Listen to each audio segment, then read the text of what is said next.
Kashmir, Delhi, UP, Sambhal దేశంలో ఎక్కడ మత ఘర్షణలు జరిగినా వీళ్ళ హస్తం ఉంటుంది. నేరుగా వీళ్ళ ప్రమేయం ఉంటుంది. ట్రంప్ ఆ మధ్య భారత్కు వచ్చినప్పుడు జరిగిన గొడవల్లో కూడా ప్రధాన పాత్ర వీళ్ళదే. ఎన్ఆర్సీ అల్లర్లలో ఇన్వాల్వ్ అయ్యింది వీళ్ళే. ఆ మధ్య ఒకడు యూపీ సీఎం ఆదిత్యనాథ్ యోగిని బలిస్తా అన్నాడు, గుర్తుండే ఉంటుంది మీకు. అల్లా పేరు మీద ఆదిత్యనాథ్ను బలిస్తా అని వాగాడు కదా వాడు.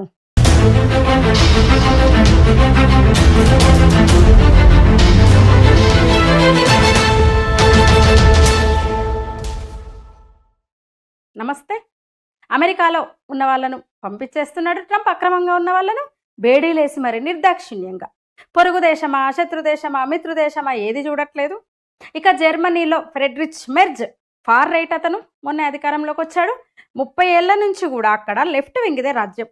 మొన్న ఓడిన ఒలాఫ్ స్కాల్జ్, అలాగే అంతకుముందు ఏంజెలా మెర్కెల్ 10 ఏళ్ళేమో వెళ్ళినట్టుంది ఆమె కూడా. వాళ్ళ హయాంలో జరగాల్సిన ఘోరాలన్నీ, పాపాలన్నీ జరిగిపోయినాయి. సిరియా నుంచి, ఆఫ్రికా నుంచి పెద్ద ఎత్తున శరణార్థులను తీసుకొచ్చి దేశంలో పెట్టుకున్నారు. అంతేకాదు, అంటే తమ ఉదారవాదాన్ని చాటుకున్నారన్నమాట, ఉదారత్వాన్ని చాటుకున్నారు. అంతేకాదు ప్రపంచ దేశాలకు కూడా శుద్ధులు చెప్పారు, సెలవిచ్చారు. శరణార్థులకు, సాటి మానవులకు, తోటి మానవులకు మనం ఆశ్రయం ఇవ్వకుంటే ఎట్లా అని. అయితే ఎవరికైతే ఆశ్రయం ఇచ్చారో వాళ్ళే వారానికి ఒక ట్రక్ తెచ్చి జనాల మీదకి తోలుతున్నారు. ఇప్పుడు ఆ చెత్తను అక్కడ పేరుకుపోయిందంటే వాళ్ళు ఆ లెఫ్ట్ వింగ్ ఏదైతే మెర్కెల్ ఆ తర్వాత వచ్చిన ఆయన చేసిన ఒక వాళ్ళ వల్ల పేరుకపోయిన చెత్త ఏదైతే ఉందో దాన్ని క్లీన్ చేయాల్సిన బాధ్యత అక్కడున్న రైట్ వింగ్ మీద పడింది. కొత్త ఛాన్సలర్ మీదేసుకున్నాడు. ప్రమాణ స్వీకారం చెయ్యకముందే కొత్తోడు ఇంకా మామూలుగా మొదలు పెట్టలేదు. సరిహద్దులు మూసేయండి అని ఆదేశాలు ఇచ్చేశారు. భూమి నుంచా, సముద్రం నుంచా, ఆకాశం నుంచా ఎట్లా కూడా రావద్దు అని గట్టి ఆదేశాలు ఇచ్చేశాడు. ఇక బ్రిటన్ కూడా చూసినాం ఏం జరిగిందో. రిషి సునక్ ఉన్నప్పుడైతే రువాండాతో అగ్రిమెంట్ కూడా చేసుకున్నారు. అయ్యా మీ దేశ పొళ్ళని మేము తీసుకుపోండ్రా అయ్యా, డబ్బులు ఇస్తాము, ఎంతంటే అంత పైసలు ఇస్తాం మీకు, వెనక్కి తీసుకొని పోండి మీ వాళ్ళను అంటే వినలేదు. డబ్బులు తీసుకున్నారు కానీ వాళ్ళ మనుషులను మాత్రం వెనక్కి తీసుకెళ్ళలేదు. ఆ అగ్రిమెంట్ని ఈ మధ్య రద్దు చేసుకున్నారు. ఇక ఇప్పుడున్న స్టార్మర్ అయితే పెద్ద దొంగ. లేబర్ పార్టీ ఎప్పుడూ కూడా వలసవాదులకు అనుకూలమే. ఇంగ్లాండ్ పరిస్థితి పూర్తిగా చేజారిపోయిందని చెప్పొచ్చు. అక్కడ నిన్న మొన్న జరిగిన ఒక ఇన్సిడెంట్, ఒక రెండు రోజుల క్రితం, రంజాన్ మాసంలో 6-7 ఏళ్ల పిల్లలకు అంటే మీరు రోజు ప్రేయర్స్ చేసుకోవచ్చు స్కూళ్ళలో. 6-7 ఏళ్ల పిల్లలకు, చిన్న పిల్లలకు మీరు బుర్కాలు తెచ్చుకోండి, హిజాబులు తెచ్చుకోండి, బ్రేక్ ఇస్తాం స్కూల్ టైంలో, నమాజ్ చేసుకోవచ్చు మీరు. అందుకు మీకు ఒక 2 సీనియర్లను, ఒక టీచర్ను ఒకటి ఇస్తాం, తను గైడ్ చేస్తుంది ఎట్లా ప్రేయర్ చేయాలో.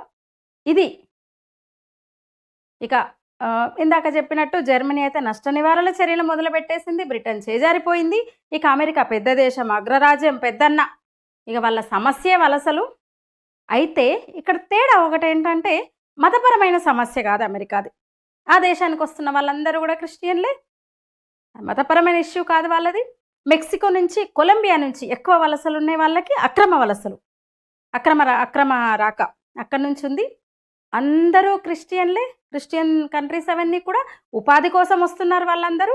అయినా సరే మీకెందుకు అవకాశాలు ఇవ్వాలి, మా వాళ్ళ ఉపాధిని మీరు కొల్లగొడుతున్నారు, మీరెందుకు తినాలి మా దేశ పళ్ళు ఉండగా అని ట్రంప్ గట్టిగానే ఉన్నాడు. ఆ విషయంలో బేడీలేసి పంపిస్తున్నాడు అక్కడ. అదే మన దగ్గరేమో, మన భారతదేశంలో శాంతి కాముక దేశం, సెక్యులర్ కంట్రీ మనది. మన దగ్గర మాత్రం సాదరంగా ఆహ్వానించేస్తున్నాం ఎవరిని? అక్రమ వలసదారులను. రోహింగ్యాల గురించే ఈ వీడియోలో నేను మాట్లాడబోతున్నా. పోనీ అమెరికాతో పోలిస్తే పెద్ద భూభాగం అంటే అది కూడా కాదు, అస్సలు కాదు. వాళ్ళ జనాభా 30 కోట్లు అయితే మనది 140 కోట్లు. చిన్న ఇంట్లో ఎక్కువ మంది ఉంటున్నాం అనమాట. విస్తీర్ణ పరంగా మనకన్నా పెద్దది, జనాభా పరంగా మనకన్నా చిన్నది. అంత పెద్ద ఇల్లుండి కూడా వాడు తరిమేస్తున్నాడు.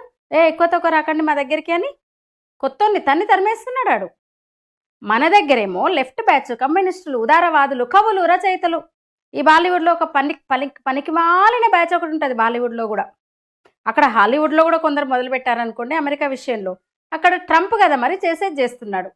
మరి మనం కూడా అదే పని చేయాలి కదా. పైగా మన దగ్గర మతకోణం ఉంది. అక్కడ వాడు ఉపాధి కొల్లగొడుతున్నందుకే వాడంత గగ్గోలు పెడుతున్నాడు. ఇక్కడికి వచ్చి వాడు ఉగ్రవాదాన్ని ప్రేరేపిస్తున్నాడు. ఉగ్రవాదులుగా తయారైపోయి దేశ ద్రోహానికి పాల్పడుతున్నాడు. ఇక్కడ కల్లోలం రేపే ప్రయత్నాలు, ఎక్కడ నేరాలు జరిగిన వీళ్ళు ఉంటున్నారు. రకరకాల అసాంఘిక కార్యకలాపాలకు అడ్డగా భారత్ని మార్చుకున్నారు వాళ్ళు. హిందువులను ఎట్లాగో ద్వేషిస్తారు. అంతేకాదు ఇక్కడ పుట్టి పెరిగిన ముస్లింలను దోచుకుంటున్నట్టు వాడు. ఇక్కడి ముస్లింలకు వాళ్ళ వల్ల ఉపాధికే కానివ్వండి, అన్ని విధాలుగా కూడా వాళ్ళ భాగాన్ని వీడు దోచుకుంటున్నాడు.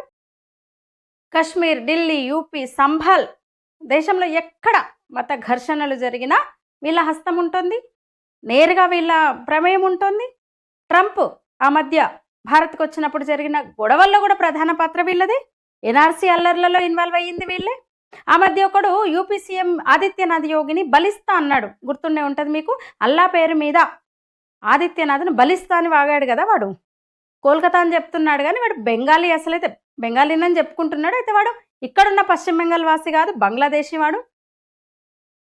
మయన్మార్ అలాగే బంగ్లాదేశ్ రాకముందు సౌత్ ఇండియన్ ముస్లింలు స్థానిక భాష మాట్లాడే వాళ్ళు, స్థానిక సంస్కృతిలో కలిసిపోయే వాళ్ళు, సాటి హిందువులతో ఐక్యంగా మెదిలే వాళ్ళు. గణేష్ పండగ, నవమి శోభాయాత్రల్లో ఇలాంటి పండగల్లో వాళ్ళు కనిపించే వాళ్ళు. వీళ్ళు ఎప్పుడైతే రోహింగ్యాల రాక మొదలైందో, వీళ్ళు వచ్చిన తర్వాత ఆ దరిద్రపు ఉన్మాదాన్ని ఇక్కడి వాళ్ళ నెత్తిన రుద్దారు, కొందరు నెత్తినెక్కించుకుంటున్నారు. ఇప్పుడు మన దగ్గర ముస్లింలలో ఉన్మాదులు చాలా, ఒకప్పుడు మన మధ్య తిరిగే ముస్లింలలో ఉన్మాదులు చాలా తక్కువ ఉండేవాళ్ళు, ఇప్పుడు పెరిగారు. కేరళ ముస్లింలు అయితే ఇప్పటికే జిహాదీలు అయిపోయినారు. అన్ని రంగాల్లో కూడా కలిసి పనిచేసుకునే వాళ్ళం. అసలు బురకాలు వేసుకునే వాళ్ళు కాదు మహిళలు ఎక్కువగా పెద్దగా అక్కడ. కానీ ఇప్పుడు తమిళనాడు, కేరళ, కర్ణాటక, ఏపీ, తెలంగాణ తెలుగు రాష్ట్రాల్లో ముస్లింలు విదేశీ ముస్లింల, ముఖ్యంగా ఈ రోహింగ్యాల ప్రభావానికి లోనై ఎక్స్ట్రీమిజం వైపు వెళ్తున్నారు. ఇంకా మన దగ్గర తెలంగాణలో ఓల్డ్ సిటీ, భైన్సా ఇలాంటి కొన్ని పట్టణాలు, కేరళ గురించి అయితే చెప్పక్కర్లేదు. నెల క్రితం కూడా ఎర్నాకులంలో జాతీయ సంస్థలు ఇచ్చిన నిఘా సమాచారంతో సెర్చ్ చేస్తే ఒకే బంగళా నుంచి, ఒకే ఇంటి నుంచి 40 మంది బయటకు వచ్చారు వీళ్ళు సెర్చ్ ఆపరేషన్కి వెళ్తే. అంటే ఒకే దగ్గర ఒకే ఇంట్లో అంతమంది ఉంటే కేరళ మొత్తం, దేశం మొత్తం ఎట్లా ఉన్నారో ఆలోచించండి. అసలు కొన్ని చోట్ల కేరళలో, కొన్ని ప్రాంతాల్లో, తెలంగాణలో ఓల్డ్ సిటీలో కొన్ని ప్రాంతాలకు వెళ్తే అసలు మనం భారత్లోనే ఉన్నామా అనిపిస్తుంది, సందేహం వస్తుంది. కేరళలో అయితే కొన్ని చోట్ల 90% ముస్లింలు అయిపోయారు. ఇప్పుడు హైదరాబాద్లో కూడా అంతే. వీళ్ళని ఎందుకు తిప్పి పంపాలనే వాళ్ళు ఇప్పటికైనా నోరు మూసుకుంటే మంచిది. శరణార్థుల్లో ఉండడం లేదు వాళ్ళు. డ్రగ్స్, వ్యభిచారము, విమెన్ ట్రాఫికింగ్ ఇలాంటి అసాంఘిక అంటే నేరాలకు పాల్పడుతున్నారు, మర్డర్లు కూడా చేస్తున్నారు. ఎవడో నల్లోడు డ్రగ్స్ సప్లై చేస్తే ఇంత పెద్ద ఎత్తున చూపే మీడియా కూడా రోహింగ్యాలు ఇంత దారుణమైన కార్యకలాపాలకు పాల్పడితే ఏ మీడియా పట్టించుకోదు. నిన్న మొన్న హైదరాబాద్లో దొరికారు, వ్యభిచార ముఠా బయటపడింది. బంగ్లాదేశ్ నుంచి అమ్మాయిలను తీసుకొచ్చి ఇక్కడ వ్యభిచారం చేయిస్తున్నారు, బ్రోకర్లను అరెస్ట్ చేశారు. వాళ్ళు రోహింగ్యాలే. అమ్మాయిలు కూడా, ఆ యువతులు కూడా ఎవరైతే వ్యభిచారం చేస్తూ పట్టుబడ్డారో వాళ్ళు కూడా రోహింగ్యాలే. ఎందుకంటే వాళ్ళు ముస్లిం కనుక పట్టించుకోరు మీడియా కానీ, స్థానిక సంస్థలు, ఎన్జిఓలు, నాయకులు కానీ, పార్టీలు కానీ. అంటే వాడు ఇక్కడ చట్ట ప్రకారము ఉండడానికి లేదు, చట్ట విరుద్ధము అక్రమంగా వచ్చారు వాళ్ళు. నైతికంగా కూడా ఉండడానికి లేదు, ఎందుకంటే ఇలాంటి నేర కార్యకలాపాల్లో ఉంటున్నారు. భద్రత దృష్ట్యా కూడా వాళ్ళు అసలు ఉండడానికి లేదు. మన దేశ భద్రతకే ప్రమాదం వాళ్ళు. చివరిగా మతపరంగా కూడా ఉండొద్దు. మతపరమైన విభజన ఆధారంగా హిందుస్థాన్ ఏర్పడితే వాడెవడు ఇక్కడికి రావడానికి? ఇబ్బడి ముబ్బడిగా వాళ్ళు కనడం కూడా, మనుషులు అంటే వాళ్ళ జనాభాను పెంచుకొని పోతున్నాడు. వాడు రావడమే కాదు, పొట్ట చేత పట్టుకొని వచ్చి ఇక్కడికి వచ్చి బతకడమే కాదు, ఇబ్బడి ముబ్బడిగా పెరిగిపోతున్నారు, వాళ్ళ జనాభాను పెంచుకుంటున్నారు. పందుల్లా ఈనుతున్నారంట నేనైతే ఇక్కడ రోహింగ్యా ముస్లింలు. అయితే ఇక్కడ పందితో పోల్చడం ఉద్దేశం ఏంటంటే, క్షీరదాల్లో ఒకేసారి ఎక్కువ మంది పిల్లల్ని పెట్టేది పంది, అందుకని నేను ఆ పోలిక వాడాను. అసలు ఇండియన్ ముస్లిమ్స్ చాలా వరకు మీరు గుర్తు తెచ్చుకోండి, చాలా మారారు. వాళ్ళలో మార్పు కనిపిస్తుంది. 2-3 ఒకప్పుడు అల్లా ఎంతమంది ఇస్తే అంతమందిని కనాలి అనేవాళ్ళు, ఎన్ని పెళ్ళిళ్ళైనా చేసుకోవాలనేవాళ్ళు. ఇప్పుడు వాళ్ళు సంస్కరించబడుతున్నారని చెప్పొచ్చు. 2, 3, 4తో ఆపేస్తున్నారు, అవేరయ్యారు ఇండియన్ ముస్లిమ్స్. కానీ ఆ నికృష్టులు ఎవరైతే రోహింగ్యాలు ఉన్నారో, బంగ్లాదేశ్ నుంచి వచ్చిన వాళ్ళు, మయన్మార్ నుంచి వచ్చిన వాళ్ళు అలా కాదు. 3-4 పిల్లలు ఉంటారు. వాడే పొట్ట చేత పట్టుకొని వచ్చినాడు తినడానికి లేక, వాడికి డజన్ల కొద్దీ పిల్లలు సర్వసాధారణం అయిపోయింది. అసలు మయన్మార్ నుంచి వాళ్ళను తరివేసిన కారణాలు అది కూడా ఒకటి. ఇది ముఖ్యమైనది. ఇందాక చెప్పిన ఈ అసాంఘిక నేరాలు, ఈ హత్యలు ఇలాంటివే కాదు. కశ్మీర్లోకి చొచ్చుకొచ్చిన ఎప్పటి నుంచో ముందు వాళ్ళు కశ్మీర్లోకి ఎక్కువగా ఉండేవాళ్ళు. వచ్చిన రోహింగ్యాలకు హిజ్బుల్ ముజాహిదీన్ వంటి ఉగ్ర సంస్థలు అండదండలున్నాయి. వాళ్ళకి ఏమాత్రం ఇబ్బంది కలిగినా అందుకు తగిన మూల్యం చెల్లించాల్సి వస్తుందని కశ్మీరీ ప్రజలను హెచ్చరించాయి ఆ సంస్థలు, ఉగ్ర సంస్థలు. ఈ సందర్భంగా గుర్తు చేస్తున్నా నేను. ఇక ఆ మధ్య చూసినాం రాహుల్ గాంధీ ఇలాఖా, కాంగ్రెస్ పార్టీ గాంధీ నెహ్రూ కుటుంబ ఇలాఖా, రాయ్బరేలీ ఇప్పుడు ప్రస్తుతమైన అక్కడి నుంచే ప్రాతినిధ్యం వహిస్తున్నాడు. కంచుకోట వాళ్ళకి మధ్యలో 1-2 సార్లు చేజారింది, కానీ కాన్స్టిట్యున్సీ ఏర్పాటైన నుంచి కూడా గాంధీ నెహ్రూలకు, ఆ కుటుంబానికి పెట్టని కోట. పెద్ద స్కామ్ బయటపడింది అక్కడ. లోక్సభ నియోజకవర్గంలో సలోన్ అనే మండలంలో 11 గ్రామాల్లో 52,000 ఫేక్ ఓటరు ఆధార్ కార్డులు బయటపడ్డాయి. రఖైన్ స్టేట్ నుంచి వచ్చిన, అంటే ఇప్పుడు మియన్మార్ రఖైన్ స్టేట్ నుంచి వచ్చిన రోహింగ్యాలని తేలింది. వాళ్ళందరూ కూడా ఓటర్ లిస్టులో వాళ్ళ పేర్లు ఉన్నాయి వేలల్లో. 11 గ్రామాల్లో 52,000 మంది అంటే అర్థం చేసుకోండి. మిగతా నియోజకవర్గాల్లో, అన్ని రాష్ట్రాల్లో, మొత్తంగా ఈ దేశంలో ఎంతమంది ఉన్నారో మీరు అంచనా వేయొచ్చు. 5.5 కోట్ల మంది అని చెప్తున్నారు తాజా అంచనా. రోహింగ్యాలు భారతదేశంలో అక్రమంగా వచ్చి ఉంటున్న రోహింగ్యాలు, బంగ్లాదేశ్ అలాగే మయన్మార్ శరణార్థులు, రోహింగ్యాలతో పాటు బంగ్లాదేశ్ నుంచి వచ్చిన వాళ్ళు 5.5 కోట్ల మంది అని చెప్తున్నారు. జియాన్ రియాన్ అనే వాడిని మొన్న అరెస్ట్ చేశారు. చాలా కేసులు బయటపడ్డాయి. పోలీసులే అవాక్కయ్యారు. వాళ్ళు చేసిన పని ఏంటంటే అక్కడి నుంచి అక్రమంగా వలస వచ్చిన వాళ్ళకు ఆధార్లు ఇస్తున్నారు, అక్రమ ధృవపత్రాలు ఇస్తున్నారు. వాళ్ళందరూ ముస్లింలే, రోహింగ్యాలు బంగ్లాదేశీలే. అంటే వాళ్ళు రాజకీయాలను కూడా ప్రభావితం చేస్తున్నారు. ఓటర్లు అయిపోతున్నారు. ఆధార్ కార్డు, రేషన్ కార్డు, ఇండ్లు, ఓటరు పాస్పోర్ట్లు కూడా తీసుకుంటున్నారు. వాళ్ళంతా ఓటర్లు అయిపోయారు. ఇప్పుడు ఢిల్లీలో కూడా లెఫ్టినెంట్ గవర్నర్ ఇంటింటి సర్వే ప్రారంభిస్తే మొన్న ఎన్నికలకు ముందు వేల సంఖ్యలో ఫేక్ ఆధార్ కార్డులు బయటపడ్డాయి. అంతకుముందే వాళ్ళు ఓటేశారు. ఆల్రెడీ మొన్న ఎలక్షన్లో కాకుండా అంతకుముందు కూడా ఓటేశారు. అరవింద్ కేజ్రీవాల్ నియోజకవర్గంలో కూడా పెద్ద సంఖ్యలో ఉన్నారని తేలింది. తెలంగాణ నుంచి అయితే పాస్పోర్ట్లు ఇస్తున్నారు వాళ్ళకి, విదేశాలకు వెళ్ళేలా సహకరిస్తున్నారు. ఇక్కడికి వచ్చి ఆధార్ తీసుకొని, పాన్ కార్డు తీసుకొని, ఓటర్ ఐడి తీసుకొని, వాటి ఆధారంగా పాస్పోర్ట్ తీసుకొని విదేశాలకు వెళ్తున్నారు. అంటే భారతీయ పౌరులుగా విదేశాలకు వెళ్తున్నారు ఇక్కడ నుంచి. అంటే వాళ్ళు అసలు సరిహద్దులు దాటి దేశంలో అడుగు పెట్టగానే ఒక పెద్ద నెట్వర్క్ పనిచేస్తుంది. వాళ్ళకు ఎక్కడికి వెళ్ళాలో డైరెక్ట్ చేస్తారు. ఈ ధృవపత్రాలు, తప్పుడు ఫేక్ పత్రాలు వాళ్ళకి ఇస్తారు, తయారు చేసి ఇస్తారు. దాని ఆధారంగా ఓటర్లు అయిపోతున్నారు. ఉపాధి కూడా వెంటనే ఉపాధి కూడా ఏపీలో కూడా జరుగుతోంది, దేశవ్యాప్తంగా జరుగుతోంది. అంటే ఒక జనాభా పరమైన దురాక్రమణ ద్వారా డెమోగ్రఫీని మార్చడము ఆ లక్ష్యంగా కుట్రగా కనిపిస్తోంది. ఎన్నికల ఫలితాల్ని మార్చే కుట్ర ఇది. రాయ్బరేలీలో ఎగ్జాంపుల్ అదే కదా. రాయ్బరేలీ ఒక్కటే కాదు, తెలంగాణ, కర్ణాటకలో కూడా అదే జరిగిందనే అనుమానం రాకుండా ఉంటుందా? ఎందుకంటే దేశమంతటా కూడా కాంగ్రెస్ పార్టీని కాదని పక్కన పెట్టేశారు. అలాంటిది ఈ 2 రాష్ట్రాల్లో, అలాగే ఒక చిన్న రాష్ట్రం హిమాచల్ ప్రదేశ్లో మాత్రమే ఇప్పుడు కాంగ్రెస్ పార్టీ అధికారంలో ఉంది. ఈ 2 రాష్ట్రాల్లో కూడా లక్షల సంఖ్యలో రోహింగ్యాలు ఉన్నట్టు తేలింది. వాళ్ళు ఆధార్ కార్డులు అలాగే ఓటర్ ఐడీలతో ఇక్కడ చలామణి అవుతున్నారు, పాస్పోర్ట్లు కూడా సంపాదిస్తున్నారు. అంటే ఈ డౌట్ ఎందుకు రాదు, ఈ అనుమానాలు ఎందుకు రావు చెప్పండి. ఇక 2012 నుంచి, అంటే దాదాపు 12-13 ఏళ్ల నుంచి హైదరాబాద్కు వీళ్ళ రాక మొదలైంది. బాలాపూర్ దర్గా దగ్గర రాయల్ కాలనీలో ఉండే ఏర్పాట్లు చేశారు కొందరు స్థానికులు వాళ్ళ కోసం ఆశ్రయం కల్పిద్దామని. 2012లో అదే సంవత్సరంలో కేంద్రం ఆదేశాలతో నాటి కాంగ్రెస్ ప్రభుత్వము ఎందరు రోహింగ్యాలు ఉన్నారో తెలుసుకోవాలని ఒక సర్వే చేసింది. అప్పుడు 43 మంది ఉన్నట్టు తేలింది. స్వచ్ఛంద సంస్థల సపోర్ట్ ఉంది వాళ్ళకు, కొన్ని మీడియా సపోర్ట్ ఉంది వాళ్ళకి. యునెస్కో తరపున కూడా వాళ్ళకు ఒక రెఫ్యూజీ స్టేటస్ ఉన్నట్టు పత్రాలు జారీ చేశారు వాళ్ళకి. అసలైతే రెఫ్యూజీల విషయంలో భారత్ అంతర్జాతీయ ఒప్పందాలపై అసలు సంతకాలే చేయలేదు. మరి అలాంటిది ఐక్యరాజ్య సమితితో, యునెస్కో వంటివో ఈ దేశంలో ఉండే అక్రమంగా ఎక్కడి నుంచో వచ్చిన వాళ్లకు రెఫ్యూజీ స్టేటస్ ఎట్లా ఇస్తారు, ఎలా ఇచ్చారు అనేది ఒకటి. ఇవ్వలేమని ప్రభుత్వం చెప్పినా కూడా గుర్తింపు పత్రం అంటూ వాళ్ళు చూపిస్తారు. ఇప్పుడు వెళ్తే మీరు ఓల్డ్ సిటీకి వెళ్తే ఏంటి మీరు అని అంటే ఐక్యరాజ్య సమితి వచ్చిన గుర్తింపు పత్రం ఉంది వాళ్ళ దగ్గర, రెఫ్యూజీ అని చెప్తూ. చాలామంది దాన్ని తీసేసి పూర్తిగా ఇక్కడ పౌరులు అయిపోయినారు. ఇంకా కొందరి దగ్గర ఆ పత్రాలు ఉన్నాయి, ఆ కార్డ్స్ ఉన్నాయి. అంటే ఏదో ఒకటి ఉంటుంది ఖచ్చితంగా, వాళ్ళకి ఇచ్చేశారు. వాళ్ళకి ఇందాక చెప్పినట్టు ఎన్జిఓలు, ప్రభుత్వ యంత్రాంగము, పార్టీల మద్దతులు, మతోన్మాద పార్టీలు, సెక్యులర్ పార్టీల మద్దతు. హఫీజ్ బాబా నగర్, పహాడీ షరీఫ్, కిషన్ బాగు, ఇప్పుడైతే రాజేంద్ర నగర్లో బీభత్సం అంటే అక్కడ వాళ్ళు చెప్తున్నారు రోహింగ్యా కాలనీలు ఏర్పడ్డాయి, కాలనీలు గల్లీలు వాళ్ళయే. అసలు ఇప్పుడు ఓల్డ్ సిటీ మొత్తం మీకు చూస్తే అర్థమవుతుంది. ఒకసారి అటువైపు వెళ్తే ఎన్నో ప్రాంతాలు, ఎన్నో కాలనీలు, ఎన్నో గల్లీలు రోహింగ్యాలకు నిలయంగా మారిపోయినాయి. ఇక సివిల్ లిబర్టీ మానిటరింగ్ సంస్థ, సలామా ఎడ్యుకేషన్ ట్రస్ట్ వంటి అయితే వీళ్ళకి అదే ఆధారాలు, రేషన్ కార్డులు ఇప్పించారు. హైదరాబాద్ నుంచి కూడా సౌదీకి పెద్ద ఎత్తున భారత పౌరుల్లాగా వెళ్ళారు. పోనీ వాళ్ళు వచ్చి శరణార్థుల్లో ఉన్నారంటే అది లేదు, నేను మళ్ళీ చెప్తున్నా. వాళ్ళలో చాలా మందికి జిహాదీ గ్రూపులతో సంబంధం ఉంది.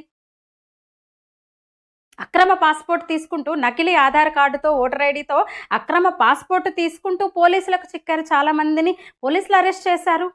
అలా పదుల సంఖ్య నుంచి, అంటే 2012లో పదుల సంఖ్యలో ఉన్న వాళ్ళు కాస్త వేలు దాటి లక్షల్లోకి చేరారు ఇప్పుడు రోహింగ్యాలు. అక్రమ బంగ్లాదేశీలు ఓటర్లు అయిపోయారు, ఇక్కడ స్థానికులు అయిపోయారు. ఇక్కడ ముందు జమ్మూ కాశ్మీర్లో మొదలైంది వాళ్ళ హవా, వాళ్ళ ఇది ఎంత దుర్మార్గం అంటే 2006లో వచ్చిన వాళ్ళు అంటే ఇంకా వస్తున్నారనుకోండి, అక్కడ ఓటు కూడా పొంది ఇల్లు కూడా కట్టుకున్నారు కాశ్మీర్లో, జమ్మూ కాశ్మీర్లో. స్థలం ప్రభుత్వం ఇచ్చిందనుకోండి, ప్రభుత్వం ఇచ్చిన స్థలంలో కట్టుకున్నారు వాళ్ళు. అదే సమయంలో 1947లో దేశ విభజన సమయంలో వచ్చిన హిందూ శరణార్థులకు మొన్నటిదాకా దిక్కు లేదు. 370 ఆర్టికల్ పోయే వరకు కూడా కనీస గుర్తింపు కూడా లేదు వాళ్ళకి, హిందువులకి. జమ్మూ కాశ్మీర్లో తరిమివేతకు గురైన పండిట్లు వెనక్కి వెళ్ళలేకపోయారు మొన్నటి వరకు, 370 ఎత్తివేత అయ్యే వరకు. తాము పుట్టి పెరిగిన నేలను, తమ ఇళ్లను కనీసం చూసుకునే అవకాశం లేకుండా పోయింది వాళ్ళకి. అంతేకాదు వీళ్ళు అక్కడ స్థానికంగా అంటే పూర్తిగా అక్కడి పౌరులుగా వాళ్ళు అన్ని రకరకాల గుర్తింపులు ఇల్లు కూడా కట్టుకొని సెటిల్ అయిపోతే, అంతేకాకుండా శరణార్థులుగా ఉండకుండా అక్కడి ఉగ్రవాదులకు ఉగ్ర దాడుల్లో సహకరిస్తున్నది వీళ్ళే నిరూపణ అయింది చాలా సందర్భాల్లో. అంటే శరణార్థులుగా వచ్చి ఉగ్ర కార్యకలాపాల్లో వాళ్ళు పాల్గొంటున్నారు, నేర కార్యకలాపాల్లో వాళ్ళే ఉంటున్నారు. అసలు జమ్మూ కాశ్మీర్లో కొన్ని ప్రభుత్వ పాఠశాలల్లో చదువుతున్న వాళ్ళకి ప్రత్యేకంగా చదువులు చెప్పిస్తున్నారు. రోహింగ్యాలు, బంగ్లాదేశీ ముస్లింల సంఖ్య కొన్ని ప్రభుత్వ పాఠశాలలో 80% పైగే, 80% పైనే ఉంది. ఉచితంగా చదువు చెప్పిస్తున్నారు. బేటీ పడావ్, బేటీ బచావ్ లాంటి పథకాలను అసలు ఎక్కువ వాళ్ళకే అమలు చేస్తున్నారు. కొన్ని చోట్లయితే చదువు చెప్పడానికి రోహింగ్యాలనే టీచర్లుగా నియమించారు పదుల కొద్దీ. వాళ్ళ జీతాల ఖర్చు కూడా రాష్ట్ర ప్రభుత్వమే భరిస్తుంది. అట్లా వాళ్ళందరికీ కూడా ఆధార్ కార్డులు, రేషన్ కార్డులు, పాన్ కార్డులు, ఓటర్ ఐడి కార్డులు, హెల్త్ కార్డులు కూడా, వాళ్ళ ఆరోగ్య రక్షణ కూడా తీసుకుంది, భుజాల మీద వేసుకుంది ప్రభుత్వం. అన్ని గుర్తింపు కార్డు లేవు. ఇప్పుడు మనకన్నా 1-2 తక్కువ ఉంటాయి, కానీ వాళ్ళకి ప్రతి ఏ గుర్తింపు కార్డులు అయితే ఉంటాయి అవన్నీ ఉన్నాయి, వాళ్ళకి కట్టబెట్టారు. ఫ్రీ విద్యుత్ ఉంటుంది, ఫ్రీ మంచినీళ్ళు, డ్రింకింగ్ వాటర్ ఫ్రీగా ఇస్తారు వాళ్ళకు. అంటే స్థానికంగా కొంతమంది రాజకీయ నాయకుల అండదండలతో రోహింగ్యాలు తమకు కావాల్సిన అన్ని పత్రాలను పొందుతూ వస్తున్నారు ఇన్నేళ్లుగా. అన్ని పథకాలకు అర్హులుగా ఉన్నది ముందు నుంచి వాళ్ళే, ముందు వరుసలో వాళ్ళే ఉంటారు. ఇక ఈ రోహింగ్యాల పెత్తనం అంటే రోహింగ్యాల ప్రభావం ఉన్న చోట్ల ఒక హైదరాబాద్ మినహా ఇతర ప్రాంతాలు దాదాపు అన్ని సరిహద్దు ప్రాంతంలో ఉన్నవే, సరిహద్దువే. ఇక్కడేమో ఒక మతోన్మాద పార్టీ, సెక్యులర్ ప్రభుత్వాల అండ ఉంది. ఇక వర్తమానానికి వస్తే అంటే జమ్మూ కాశ్మీర్, యూపీ, ఆ తర్వాత సౌత్లో, ఆ రాష్ట్రాల తర్వాత సౌత్ ఇప్పుడు వాళ్ళకు ఒక స్వర్గధామం అయిపోయిందని చెప్పొచ్చు. ఆ సౌత్లోనూ మళ్ళీ స్వర్గధామం అంటే హైదరాబాద్ అన్నిటికీ అనుకూలంగా, ఎందుకంటే సెక్యులర్ పార్టీ ప్రభుత్వాలు ఉన్నాయి కనుక మరొకసారి ఇప్పుడు సేఫ్ జోన్ అనుకుంటున్నారు. ఓల్డ్ సిటీలో ఎంఐఎం ఉంది, రాష్ట్రంలో కాంగ్రెస్ ఉంది, రాష్ట్రం మొత్తం కాంగ్రెస్ చేతిలో ఉంది. అలాగే కర్ణాటకలో కూడా చూసినాము. నిన్నటి బడ్జెట్ చూస్తే మనకు అర్థమవుతుంది కదా, మొన్ననే కర్ణాటక గవర్నమెంట్ పెట్టిన బడ్జెట్. అసలు కాంగ్రెస్ అనే పార్టీకి, ఒక జాతీయ పార్టీకి ఈ దేశం అంటే ఎందుకంత పగనో అర్థం కాదు. నాకైతే ఇప్పటికీ ఆశ్చర్యం. మళ్ళీ వాళ్ళు చేసే ఆ పార్టీ మద్దతుదారులు ఓట్లేసే వాళ్ళు చేసే కామెంట్లు, లాజిక్లు చూస్తే భలే ఆశ్చర్యం వేస్తుంది ఎవరికైనా. అసలు ఇండియన్ ముస్లింలకు కూడా నష్టం వాళ్ళ రోహింగ్యాల వల్ల. వాళ్ళ వాటా తన్నుకుపోతున్నారు. ఇండియన్ ముస్లిం ముసుగు వేసుకుని బంగ్లాదేశీలు, మియన్మార్ వాళ్ళు వాళ్లకు రావాల్సినవన్నీ తినేస్తున్నారు, మెక్కేస్తున్నారు. లక్షలంట అసలు తెలుగు రాష్ట్రాల్లోనే ఆశ్చర్యం.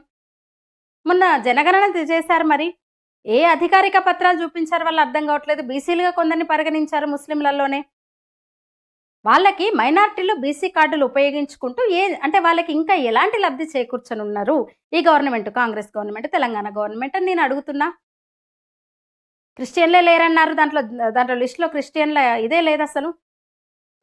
ముస్లింలను బీసీ కేటగిరీలో కొందరిని చేర్చారు. మరి వారిలో ముస్లింలు స్థానికులు ఎంతమంది, రోహింగ్యాలు ఎంతమంది? ఇంత ఆందోళన జరుగుతుంది కదా దేశవ్యాప్తంగా, లక్షల్లో ఉన్నారని చెప్తున్నారు కదా. 2012 నుంచి కూడా హైదరాబాద్కి వస్తూనే ఉన్నారు కదా, 13 ఏళ్ళుగా. వాళ్ళు ఏ ప్రాతిపదికన వారిని ఇక్కడ వాళ్ళుగా తీసుకున్నారు? ఎందుకంటే వాళ్ళకు ఉన్నాయి, మరి ఆధార్లు ఉన్నాయి, రేషన్లు ఉన్నాయి, ఓటర్ ఐడీలు ఉన్నాయి. ఎందుకంటే మీరు పట్టించుకోరు, ఎందుకంటే ఆ ఓట్లన్నీ మీకే, వాళ్ళకి ఓటర్ ఐడి ఉంది కదా, వాళ్ళకి ఓట్లన్నీ మీకే, అందుకే మాట్లాడరు, అందుకే అధికారంలోకి వచ్చారు. దేశం మొత్తం 5.5 కోట్ల అంచనా. ఇంత భయంకరమైన అసలు ఆందోళన కలిగించే విషయం ఇది. తెలుగు రాష్ట్రాల్లో 50 లక్షల పైనే అని చెప్తున్నారు, ఏపీ తెలంగాణ కలిపి. కొన్ని కాదని చెప్పండి మీరు. 50 లక్షల పైనే అని నేనంటున్నాను, కాదని చెప్పండి మరి. ఏది ఏరివేయండి. రాయచోటిలో మొన్న గొడవ జరిగింది, హిందువుల మీద దాడులు చేసే వరకు వెళ్ళారు. అంటే రాయలసీమ జిల్లాలో కూడా చొరబడ్డారు వాళ్ళు. పిఎఫ్ఐ, ఎస్డిపిఐ వంటి వాళ్ళ సపోర్ట్ ఉంది వాళ్ళకు. నిషేధిత ఉగ్ర సంస్థలవి కూడా, నిషేధిత సంస్థలవి, వాళ్ళ దగ్గర కూడా సోదాలు జరిగినాయి 2-3 రోజుల క్రితమే. వాళ్ళకి సంబంధించిన వాళ్ళు తెలుగు రాష్ట్రాల్లో ఉన్నారని తేలింది. ఏంటి వీళ్ళకు వాళ్ళకి సంబంధం?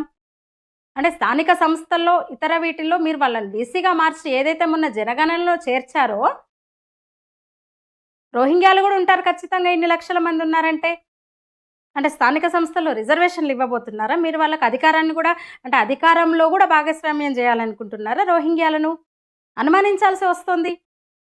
ఇది అడ్డుకోకపోతే గనక, దీనికి చెక్ పెట్టకపోతే గనక, చెక్ పెట్టకుంటే తెలంగాణ కేరళను మించి ఒక ఇస్లామిక్ రాజ్యంగా అవతరిస్తుంది త్వరలోనే. ఒక మణిపూర్ లాగా, కేరళ లాగా, కశ్మీర్ లాగా ఈ రాష్ట్రం కాదని గ్యారంటీ ఎవరన్నా ఇస్తారా? ఇలా వీళ్ళ సంఖ్య పెరుగుతుంటే ఏంటి పరిస్థితి? హైదరాబాదు, తెలంగాణ, తెలుగు రాష్ట్రాలు రోహింగ్యాలకు అడ్డాగా మారితే దేశ నాయకులకు రక్షణ ఎక్కడిది? పూర్తి స్థాయిలో వీళ్ళని నిరోధించాల్సిన సమయం ఇది. ప్రభుత్వాలే కాదు, ప్రజలు కూడా అప్రమత్తంగా ఉండాలి. లేదంటే అసలు ఊహించలేం ఏం జరుగుతుందో. కడప, గుంటూరు ఎక్కడ పడితే అక్కడ దొరుకుతున్నారు. ఏపీలో కూడా 3 రోజుల క్రితం నేనే ఒక వీడియో చేసిన. వ్యభిచార ముఠా పట్టుబడ్డది. ఆ బ్రోకర్లందరూ రోహింగ్యాలే, ఆ వ్యభిచారులు కూడా రోహింగ్యాలే. అంటే ఉద్యోగం ఇప్పిస్తామని తీసుకొచ్చి వ్యభిచారం చేయిస్తున్నారు వాళ్ళతో, తప్పుడు పత్రాలు ఇస్తున్నారు వాళ్ళకు. అంత ఈజీ అయిపోయింది. ఇంకా అనేక అసాంఘిక కార్యకలాపాలు. రేషన్ కార్డులు ఉన్నది తెలంగాణ ప్రజల కోసమా, రోహింగ్యాల కోసమా? నిజంగా హైదరాబాద్ పరిస్థితి, తెలంగాణ పరిస్థితి అయితే మరీ ఘోరం. సెక్యులర్ మతోన్మాద పార్టీల మద్దతు వాళ్ళకుంది. అయితే కేంద్రం నక్సలైట్ల ఏరువేతతో పాటు రోహింగ్యాల పని పట్టాలనుకుంటోంది. ముఖ్యంగా బీజేపీ పాలిత ప్రాంతాల్లో కఠిన చర్యలకు సమాయత్తమైంది. అయితే ఇక్కడ సెక్యులర్ పార్టీ అయిన కాంగ్రెస్ అధికారంలో ఉన్న తెలంగాణ, కర్ణాటకను వాళ్ళు అందుకే సేఫ్ జోన్గా భావిస్తున్నారు. ఇటు వెల్లువెత్తే ప్రమాదం ఇంకా ఉంది. వచ్చేస్తున్నారు రాష్ట్రాల నుంచి ఇటువైపు రోహింగ్యాలు. ఇప్పటికే రోహింగ్యాలకు ఫుల్ సపోర్టు. వాలీబాల్ టీంలు, క్రికెట్ టీంలు, వాళ్లకు ప్రత్యేక పాఠశాలలు పిల్లలకు.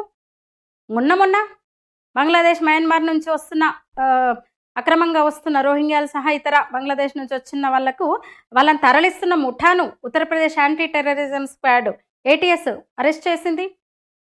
బంగ్లాదేశీ రోహింగ్యాలను భారత్ తీసుకొచ్చి చట్టవిరుద్ధంగా ఇక్కడ స్థిరపడడానికి నిధులు కూడా వాళ్ళు సమీకరిస్తున్నారు విదేశాల నుంచి. వాళ్ళలో చాలామంది వివిధ రకాల నేరాలకు పాల్పడుతున్నారు. నల్లమందు వంటి మత్తు పదార్థాల రవాణాకు వల్ల సహకరిస్తున్నారు. వారి వల్ల జాతీయ భద్రతకు ముప్పు పొంచి ఉందని హెచ్చరిస్తున్నాయి నిఘా జాతీయ సంస్థలన్నీ కూడా. అసలు ఇంకో విషయం ఏంటంటే, మయన్మార్ ఏమో తరిమేసింది అక్కడి నుంచి. బంగ్లాదేశీలు పక్కనున్న బంగ్లాదేశ్ వాళ్ళకు ఆశ్రయం ఇవ్వడానికి ఒప్పుకోవట్లేదు. వాళ్ళ చొరబాట్లను అనుమతించట్లేదు. తమ దేశంలో అక్రమంగా నివాసాలు ఏర్పరచుకున్న 12,000 మంది బంగ్లాదేశీ ముస్లింలు తక్షణం బయటికి వెళ్ళాలి, గెటౌట్ ఉంది. సౌదీ అరేబియా ప్రభుత్వం ఆదేశాలు జారీ చేసింది. వాళ్ళ వల్ల మా దేశ భద్రతకు ముప్పు అంటున్నాయి అటు బంగ్లాదేశ్ కానీ, ఇటు సౌదీ కంట్రీస్ కానీ. అయితే మన దేశంలో మాత్రం అక్రమంగా వలసలు వచ్చి స్థిరపడ్డ రోహింగ్యాలు, బంగ్లాదేశీ ముస్లింలు భారత రాజ్యాంగం కల్పించే అన్ని సదుపాయాలను దర్జాగా అనుభవిస్తున్నారు. రాజకీయ పార్టీల కక్కుర్తి, ఓటు బ్యాంకు అధికారం పట్ల ఒక యావా ఓటు బ్యాంకు రాజకీయాల వల్ల పరిస్థితి మరింతగా దిగజారుతోంది ఇక్కడ. ఇందాకన్నట్టు ఇప్పుడు దక్షిణాది రాష్ట్రాలు తెలంగాణ, కర్ణాటకలు ముఖ్యంగా హైదరాబాద్, బెంగళూరులు రోహింగ్యాలకు అడ్డగా మారిపోయినాయి, పూర్తిగా మారుతున్నాయి. అక్రమ మార్గంలో భారత పౌరసత్వాన్ని పొందేందుకు సురక్షిత ప్రాంతాలైన ఇవి. భారతీయులమని చెప్పుకునే గట్టి ఆధారంగా పాస్పోర్టును సులభంగా సంపాదిస్తున్నారు. పాస్పోర్టు సహా ఇతర గుర్తింపు కార్డులన్నీ కూడా, పత్రాలన్నీ కూడా అంగట్లో సరుకుగా మారినాయి ఇప్పుడు. అందుకు ఏజెంట్లకు జస్ట్ 20,000 ఇస్తే సరిపోతుంది. వాళ్ళలో దోపిడీలు, దొంగతనాలు, హత్యలు చేసిన వాళ్ళు కూడా ఉంటున్నారు. అనేక సార్లు సోదాల్లో ఆ ముఠాలను, అక్రమ ఫేక్ పత్రాలను కూడా స్వాధీనం చేసుకున్నారు. చూసినాం మనం. అసలు ఒక్కటి మనం ఇప్పుడు ఆలోచించాలి. ఇప్పటికైనా నిజాలు తెలుసుకోకుంటే, ఆలోచించకుంటే పెను ప్రమాదం, ముప్పు తప్పవు మనకు. ప్రపంచంలో ఎన్నో ఇస్లామిక్ కంట్రీస్ ఉండగా రోహింగ్యాల పోషణ, రక్షణ బాధ్యత మనం ఎందుకు తీసుకోవాలి? ఇస్లాం 2వ అతిపెద్ద మతం ప్రపంచంలో. 193 దేశాల్లో ముస్లిం మెజారిటీ దేశాలు 50 ఉన్నాయి. వాటిలో చాలా మతరాజ్యాలుగా ప్రకటించుకున్నవే. నిన్న మొన్న చూసినాం, సిరియా సివిల్ వార్ ఫలితంగా తలెత్తిన శరణార్థుల సంక్షోభము కొన్ని దేశాల్లో ఎలాంటి పరిస్థితికి దారి తీస్తుందో మనం చూస్తున్నాము. నేను వీడియో మొదట్లోనే చెప్పిన నేను జర్మనీ పరిస్థితి ఏంటని. అసలు సిరియా చుట్టూ కూడా ముస్లిం దేశాలే. సంక్షోభం వల్ల పెద్ద ఎత్తున ఐరోపా దేశాలకు శరణార్థులుగా వెళ్లారు. ఐరాస ఒత్తిడితో ఆశ్రయం కల్పించిన పాపానికి ఆ దేశాలు ఇప్పుడు అనుభవిస్తున్నాయి. ఉగ్రవాదులు అయిపోయారు అక్కడికి వెళ్ళి వాళ్ళు. జర్మనీ, స్కాండినేవియా మహిళలపై దారుణమైన అఘాయిత్యాలు అక్కడ. ఇప్పుడు వచ్చిన ఛాన్సలర్ ఇక తోలు తీస్తున్నాడు. అసలు జర్మనీలో ఎప్పుడో వాళ్ళకు వ్యతిరేకంగా, శరణార్థులకు వ్యతిరేకంగా కొందరు ఆందోళన చేస్తే జర్మనీ జాత్యహంకారానికి, నాజీయిజాన్ని ఆ దేశం ప్రదర్శిస్తోంది, జాత్యహంకారాన్ని ప్రదర్శిస్తోందని కొన్ని దేశాలు విమర్శించినాయి. చెప్పినా కదా, పక్కనున్న బంగ్లాదేశ్ ఒప్పుకోదు, ముస్లిం కంట్రీ అది. దాన్ని దాటుకొని భారత్ వస్తున్నారు. ఆర్థిక వెనుకబాటుదనాన్ని ఇందుకు కారణంగా చెప్తోంది బంగ్లాదేశ్.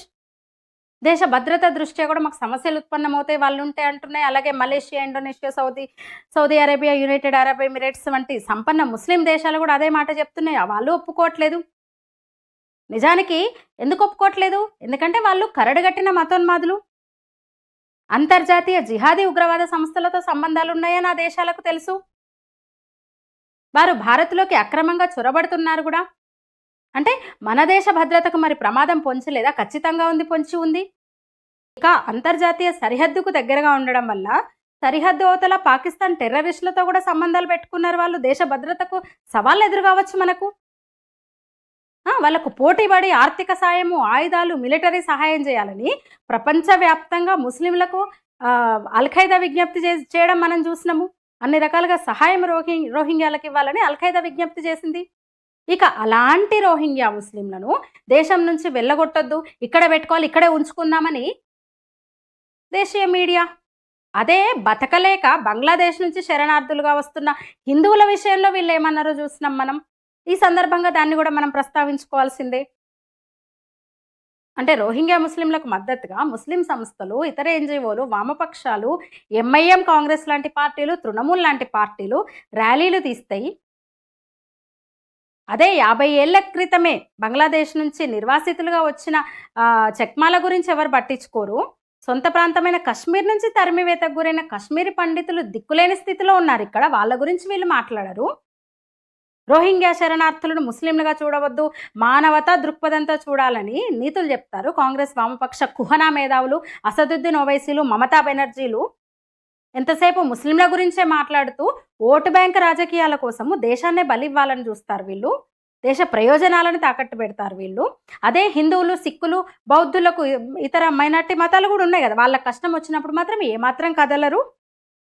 ముస్లిం అనేసరికి తెగ కారిపోతుంది వీళ్ళకు, ఆందోళన చెందుతారు, గగ్గోలు పెడతారు. ఏమనాలి దీన్ని? అప్పుడు మాత్రం ఇప్పుడు గుర్తొస్తాయి వాళ్ళకు మానవ హక్కులు గుర్తొచ్చేది ఈ సందర్భాల్లో.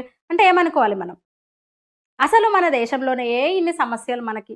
పరాయి దేశ సమస్యలు ఎవడి సమస్యలు మన నెత్తి మీద ఎందుకు పెట్టుకోవాలి? 5 నుంచి 5.5 కోట్ల మంది భారత్లో అక్రమంగా ఉంటున్నట్లు ఇంటెలిజెన్స్ వర్గాలు చెప్తున్నాయి.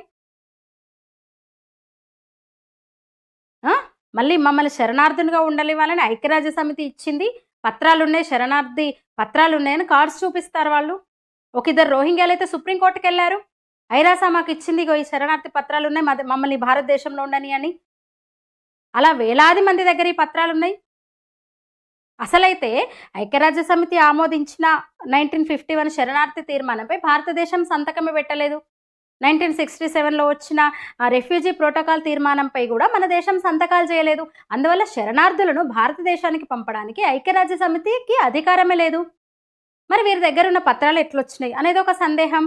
అదెవరు పట్టించుకునే ఇది లేదు అసలు. భారతదేశం శాంతికాముక దేశం. గతంలో ఇజ్రాయెల్కు మనం యూదులకు ఇవ్వలేదా? ఆశ్రయం ఇవ్వలేదా? ఎన్నిసార్లు ఇచ్చాం. ఇజ్రాయెల్కి చెందిన ఇజ్రాయెల్ నుంచి చెల్లాచెదరైన యూదులకు ఆశ్రయం ఇచ్చినాం. కానీ వాళ్ళు ఈ దేశం పట్ల భక్తితో ఉన్నారు, విధేయతతో ఉన్నారు, గౌరవంతో ఉన్నారు. వాళ్ళు పాలలో చక్కెరలా కలిసి ఉంటామన్న మాటను నిలబెట్టుకున్నారు. అట్లాగే ఉన్నారు వాళ్ళు. కానీ రోహింగ్యాలు అట్లా కాదు. పాలల్లో కడివేడు ఏమంటారు, కడివేడు పాలల్లో విషపు చుక్క లాంటి వాళ్ళు. అంటే వాళ్ళకు ఆశ్రయం ఇవ్వడం అంటే ప్రాణాల మీదకు తెచ్చుకోవడం, వినాశనాన్ని కోరి తెచ్చుకోవడం. అరే దిమ్మ తిరుగుతోంది. 5.5 కోట్ల మంది ఉన్నారు. మియన్మార్ నుంచి వచ్చిన వాళ్ళు, బంగ్లాదేశ్ నుంచి వచ్చిన అక్రమ వలసదారులు ఇక్కడ పాతుకుపోయారు, కార్డులు సృష్టించుకున్నారంటే దిమ్మ తిరుగుతోంది అసలు. ఉంటాయి పరిష్కారాలు, దేనికైనా ఉంటాయి. ఎన్ఆర్సీని ఖచ్చితంగా అమలు చేసి తీరాలి. ఇప్పుడు కేవలం అసోం మాత్రమే ఎన్ఆర్సీని అమలు చేస్తుంది ఈ దేశంలో. అయితే సిఏఏని మాత్రం అమలు చేయబోమంటాయి వీళ్ళందరూ. ఎవరు? మమతాలు, విజయన్లు, మొన్నటిదాకా కేజ్రీలు. సిఏఏ మీద దుష్ప్రచారం చేశారు వీళ్ళంతా. దేశ ప్రజల మధ్య మతపరమైన వివక్షకు దారితీస్తుంది. స్టాలిన్లు మర్చిపోయినా భారత రాజ్యాంగానికి విరుద్ధంగా సిఏఏ అంటున్న వాళ్ళు ఎన్ఆర్సీని వద్దంటున్నారు, రోహింగ్యాలను మాత్రం వద్దాడతామంటున్నారు. అదేంటో అర్థం కాదు. అరే వాళ్ళు మయన్మార్ రోహింగ్యాలు అనేటోళ్ళు అక్కడ ప్రభుత్వంతో తిరుగుబాటు చేశారు. మయన్మార్లో, బర్మాలో వారితో మొదటి నుంచి కూడా శాంతి భద్రతల సమస్య ఉంది. వాళ్ళు పుట్టిన దేశంలోనే. ఆ కారణంగానే అనేక ఇస్లామిక్ కంట్రీస్ వాళ్ళను అనుమతించడం లేదు, చీపో అంటున్నారు. అసలు దగ్గర నీడ కూడా పడొద్దు మా దేశం మీద అంటున్నారు. బెంగాలీ ముస్లింలుగా చెప్పుకునే రోహింగ్యాలు చివరికి బంగ్లాదేశ్కే సమస్యగా మారినారు. ఎందుకంటే రోహింగ్యాల బాధితుల్లో మయన్మార్లో హిందువులు ఉన్నారు. అలాంటిది సిఏఏ తీసుకొచ్చి ఆఫ్ఘనిస్తాన్, బంగ్లాదేశ్, పాకిస్తాన్ శరణార్థులకు పౌరసత్వం ఇస్తామని ఇక్కడ ప్రభుత్వం చెప్తే వీళ్ళందరూ కూడా రాహుల్ గాంధీ సహా ఈ బ్యాచ్ అంతా, ఇందాక చెప్పిన కదా పేర్లు, ఉద్ధవ్ ఠాకరే, అసదుద్దీన్ ఓవైసీ కూడా ఉంటారు దాంట్లో. మమతా, కేజ్రీవాల్, స్టాలిన్, పినరయ్ విజయ్, కేసీఆర్, మొన్నటి వరకు వీళ్ళతో పాటు రాహుల్ గాంధీ బ్యాచ్ వీళ్ళంతా అబద్ధపు ప్రచారాలు చేశారు. పౌరసత్వ సవరణ చట్టం గురించి అసలు లేనిపోని ప్రచారం చేశారు. హోంమంత్రి అమిత్ షా సవాల్ విసిరాడు రాహుల్ గాంధీకి. అయితే అసలు ఏంటి నువ్వేం చెప్పదలుచుకున్నావు, నీ వాదన వినిపించు అన్నారు. ఆ సమస్య గురించి ఎవరైనా రాహుల్ గాంధీని వివరంగా ఇంటర్వ్యూ చేయమని ఆయన సలహా ఇచ్చిండ్రు. అసలు సిఏఏను వ్యతిరేకించడానికి గల కారణాన్ని ఆయన ద్వారా చెప్పించాలని మీడియా ముఖంగా కోరారు అమిత్ షా. వీళ్ళు చేసిన ప్రచారం సిఏఏ ముస్లింలకు కాదు, ముస్లింలకు సిఏఏకి సంబంధం లేదు, అసలు భారత్లో ఉన్న ముస్లింలు ఇతర పౌరులకు దీంతో సంబంధం లేదు, ఇది వేరే విషయము. సిఏఏ ఎన్ఆర్సీ గురించి వీలైతే మరొక వీడియోలో నేను పూర్తిగా చెప్తా. ఇప్పుడు ఈ విషయం అది కాదు. అంటే కేవలం ఆయా దేశాల ముస్లిమేతరులకు ఆశ్రయం ఇవ్వడానికి ఉద్దేశించింది మాత్రమే సిఏఏ. అలాగే పాకిస్తాన్, బంగ్లాదేశ్లో జీవించడానికి, అక్కడ బతకడానికి ఇష్టపడకుండా ఈ కంట్రీలో నేను ఉండను అంటే భారతదేశం మీద గౌరవంతో, ప్రేమతో మేము ఇక్కడికి వస్తాము, భారతీయులుగా సెటిల్ అవుతాం, మేము గర్వంగా చెప్పుకుంటాం, భారత్ వస్తామంటే అలా భావించే ముస్లింలను కూడా రావచ్చంది. తస్లీమా నస్రీన్ అలా వచ్చిన వాళ్ళే. ప్రముఖ గాయకుడు అద్నాన్ సమీ కూడా అట్లా వచ్చినోడే. పాకిస్తాన్ పౌరసత్వాన్ని వదులుకొని, ఆమెమో బంగ్లాదేశ్ పౌరసత్వాన్ని వదులుకొని భారతదేశానికి వచ్చారు వాళ్ళిద్దరూ. అంటే తలాతోక లేకుండా, విషయం ఏంటో తెలియదు, సమస్య ఏంటో తెలియదు, ఏ చట్టం ఏంటో తెలియకుండా ఇలా ఒక ఇష్టం వచ్చినట్టు మాట్లాడతారనమాట వీళ్ళు. అసలు ఎన్ఆర్సీని అమలు చేయాలి ఉన్న ఫలంగా, ఈ దేశంలో ఉన్న ఫలంగా వీళ్ళ అంత ఓటు బ్యాంకుగా మారుతున్నారు వాళ్ళందరూ ఇక్కడ వీళ్ళకి. మమతా బెనర్జీ అయితే వాళ్ళ మీదనే బతుకుతుంది. అసలైతే కాంగ్రెస్ పార్టీ ఉన్న మమతా బెనర్జీ అయితే పూర్తిగా వాళ్ళ మీదే బతుకుతున్నారు. విచ్చలవిడిగా ఆధార్ ఓటర్ ఐడీలు సృష్టిస్తున్నారు. నిజంగా ఇది ఇంకా కంటిన్యూ అయితే మాత్రం మన దేశం మీద మనం ఆశ వదులుకోవాల్సిందే. ఎక్కడికి వెళ్ళలేము. ఎందుకంటే హిందూ దేశం ఇది ఒక్కటే. ఇంత నిర్లిప్తంగా ఉంటే, భారతీయ సమాజం ఇంత నిర్లిప్తంగా ఉంటే అదే జరుగుతుంది. మరి ఏం చేయాలి? బంగ్లాదేశ్ ఎటు కాకుండా పోయింది. చికెన్ నెక్ ఉంది కదా, ఉత్తర బంగ్లాదేశ్ భూభాగాన్ని ఒక దేశంగా చేయాలి ఇప్పుడు, లేదా మన దేశంలో కలుపుకోవాలి. ఇంతకుముందు కూడా నేను ఒక వీడియో చేసిన, ఇది బంగ్లాదేశ్ను 2 ముక్కలు లేదా 3 ముక్కలు చేయాలి, అప్పుడే మనకు ఇది ఉంటుందని. పాకిస్తాన్ను ఒక 4 ముక్కలు చేయాలని. అది జరిగితే తప్ప మనం ప్రశాంతంగా ఉండే పరిస్థితి లేదు. ఇక్కడున్న హిందువులను అటు మైగ్రేట్ అయ్యేట్టు చేసి, ఆ చికెన్ నెక్ను ఒక ప్రత్యేక కంట్రీగా చేసి, ఇక్కడ సరిహద్దులు ఆయా దేశాల్లో ఉన్న వాళ్ళందరినీ అటు మైగ్రేట్ అయ్యేట్టు చేస్తే సరిహద్దుల్లో వాళ్ళు ఉండిపోతారు. అక్కడ అంతా వాళ్ళే కదా ఇప్పుడు నిండిపోయినారు కదా. ఇప్పుడు హిందువులను అక్కడ పెట్టొచ్చు. ఎటు ఇబ్బంది పడుతున్నారు కదా బంగ్లాదేశ్లో హిందువులు, చాలా ఇబ్బంది పడుతున్నారు కదా. దాడులు జరుగుతున్నాయి, దేవాలయాల మీద, పౌరుల మీద దాడులు జరుగుతున్నాయి బంగ్లాదేశ్లో. వాళ్ళందరినీ తీసుకొచ్చి అక్కడ ఒక దేశం ఏర్పాటు చేసి అక్కడే పెట్టేస్తే సరిపోతుంది. నార్త్ బంగ్లాదేశ్లో వాళ్ళని సెటిల్ చేస్తే హాయిగా ఉంటుంది. అసలు ఇక్కడ ఉన్న వాళ్ళని కూడా అటు పంపిస్తే సరిపోద్ది.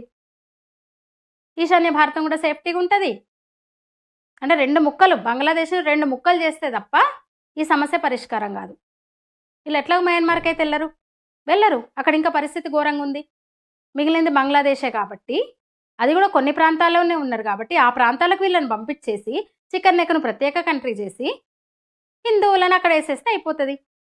అసలు షేక్ హసీనా ఈ బంగ్లాదేశీ అక్రమంగా మన దేశంలో ఉంటున్న బంగ్లాదేశ్ల విషయంలో కూడా ఆ నిర్ణయమే తీసుకుంది. ఆమె అయితే ఒక దీవిలో ఏదో ఒక దీవిలో పడేస్తే తీసుకెళ్ళి అనే యోచన చేసింది. ఆమె ఆలోచించింది, చెప్పింది షేక్ హసీనా. భారతదేశంలో ఉన్న అక్రమ బంగ్లాదేశీలను తీసుకొచ్చి ఏదో ఒక చోట పడేసుకుంటా అన్నది. అందుకు కదా వీడు బైడెన్ గాడు వచ్చి పిచ్చి పిచ్చి చేసిపోయింది. అట్లా రోహింగ్యాలను కూడా ఆమెమో బంగ్లాదేశ్ తమ దేశీయుల గురించి అన్నది కదా. రోహింగ్యాలను ఇట్లనే ఏ దీవిలోనూ బోల్డ్ దీవులు ఉన్నాయి, ఒక దీవిని పెట్టేసి ఇంకా వాళ్ళని అక్కడ పడేసేయాలి. ఎందుకంటే వాళ్ళు ఎప్పటికీ మారరు. తర్వాత తరంలో అయినా వాళ్ళ బుద్ధిని చూపిస్తారు, ప్రదర్శిస్తారు. అదొక పరిష్కారం. అది జరగకపోతే మాత్రం కష్టం.